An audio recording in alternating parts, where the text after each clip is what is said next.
I drew this print because I want to convey the message about our self-responsibilities.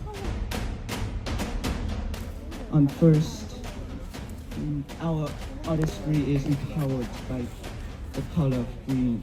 The color of green on which belongs to the eldest living creature on earth, which has now revived and populated. Hello everyone, today we talk about bringing the crayons back to Tràm Chim National Park. I'm going to talk about the content and the meaning of our painting.